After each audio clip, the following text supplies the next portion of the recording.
Sambuddhassa. Namo tassa bhagavato arahato sama sambuddhassa. Namo tassa bhagavato arahato sama sambuddhassa.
Handamyang Dhammadesana Radhanang Bhanamase Brahmacaloka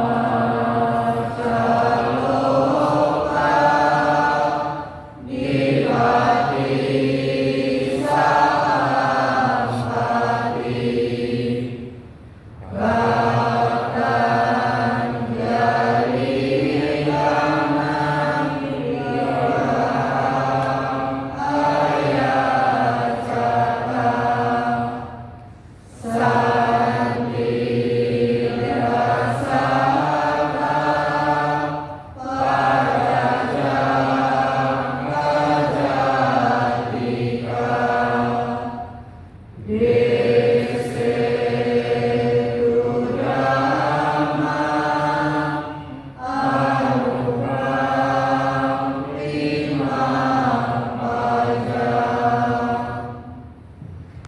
Brahma Sahampati, sang penguasa dunia beranjali seraya memohon, di alam semesta ini ada makhluk-makhluk yang memiliki sedikit debu di mata mereka. Ajarkanlah Dhamma demi kasih sayang kepada mereka. Mari rekan-rekan sesama, ibu bapak sekalian, saudara-saudari, mari kita merangkapkan kedua belah tangan kita, telapak tangan kita di depan dada. Kita memberikan penghormatan kepada Sang Sata, Sang Bhagawan Guru Agama kita. Namo tassa bhagavato arahato sama sambuddhassa. Namo tassa bhagavato arahato sama sambuddhassa.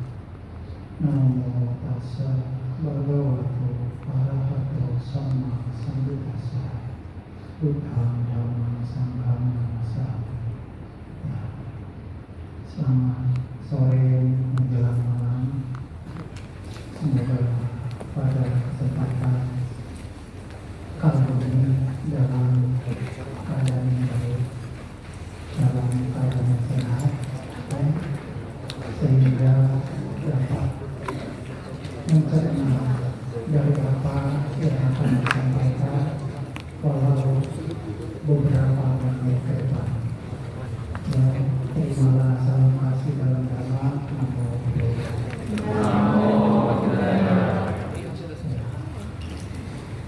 Luar biasa ini, banyak sekali yang memenuhi Dhamma saya.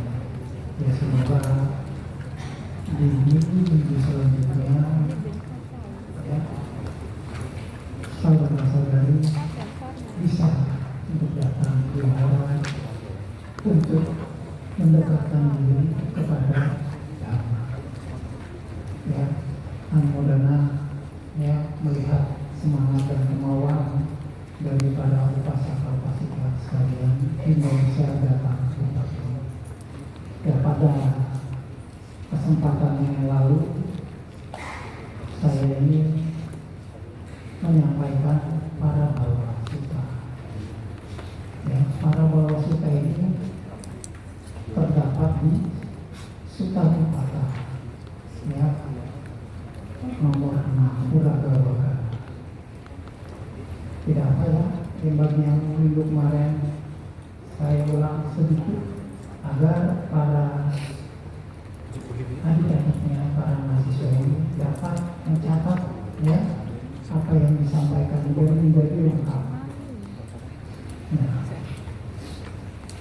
di syair pertama ini para bawa sutta ini adalah dengan mudah dapat diketahui siapa yang akan maju, dengan mudah dapat diketahui siapa yang akan mengalami keruntuhan. Ya, orang yang menyenangi Dhamma akan mengalami kemajuan. Orang yang membenci Dhamma akan mengalami keruntuhan. Nah, kita semua yang berada di sini adalah orang-orang yang menyenangi Dhamma. Tentunya kalau orang tidak menyenangi Dhamma akan terasa berat untuk bisa datang ke wihara, ya, akan terasa berat untuk mendengarkan dhamma. Nah, kita semua yang berada di sini adalah orang-orang yang menyenangi dhamma.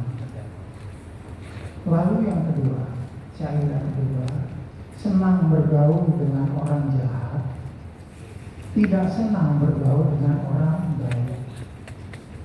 Lebih percaya pada ajaran atau nasihat orang jahat, inilah penyebab keruntuhan seseorang.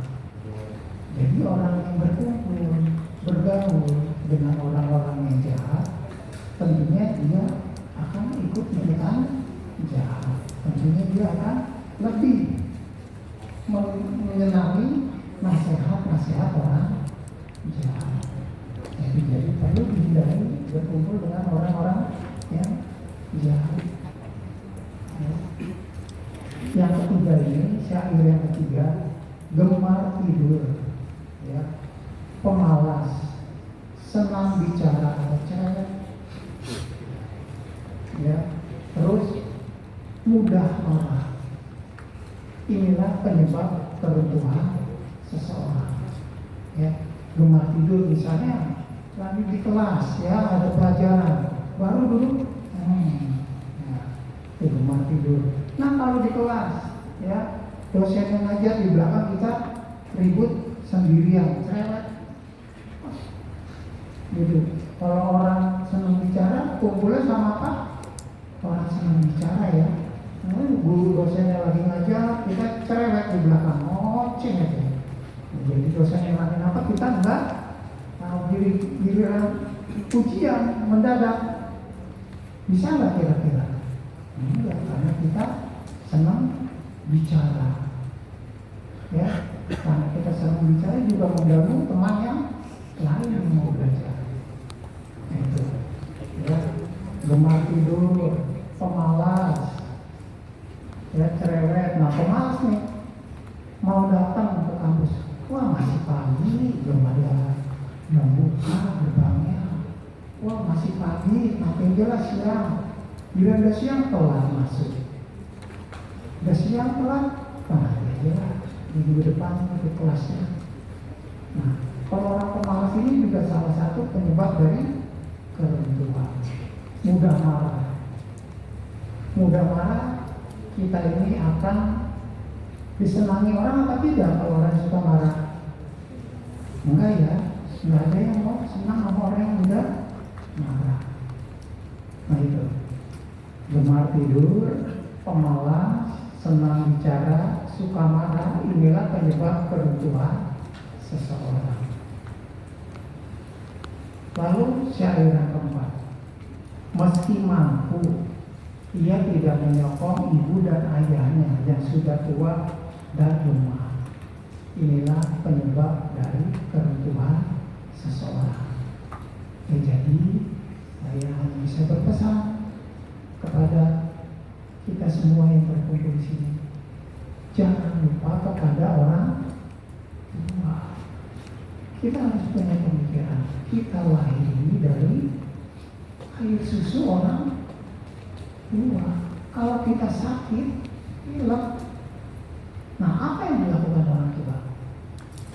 Enggak segan-segan. Nih, hidungnya apa kalau sekret disedot sama orang tua biar anaknya ini enggak pilek. Ya, kita harus ingat, ya, mama papa kita ini harus kita rawat, ya. Jangan mentang-mentang sudah di luar kota, jarang telepon orang tua. Kita mesti ingat, kita masih kecil, cerewetnya bukan main. Ma ini apa? Pak itu apa?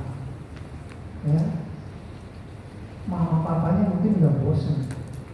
Nah, apa? Menjawab pertanyaan ini. Nah, kalau kita walaupun di luar kota, jauh dari orang tua, sempatkanlah untuk bisa berkomunikasi dengan orang tua agar orang tua ini tidak cemas, tidak khawatir. Ya, dan juga harus merawat orang tua. Nah, yang kelima ini, ia menipu petapa, Brahmana, dan para pengembara lainnya adalah inilah sebab dari keruntuhan seseorang. Jadi jangan menipu orang lain, apalagi menipu petapa. Ya, jangan berjanji kalau tidak bisa menepati. Ya, jadi jangan menipu. Walaupun kita ini didorong oleh rasa sedekah, jangan sampai kita menipu orang lain. Ya, walaupun didorong oleh kebencian, kita menipu orang lain. Makanan, tetapi makan enak sendirian. Ini orang yang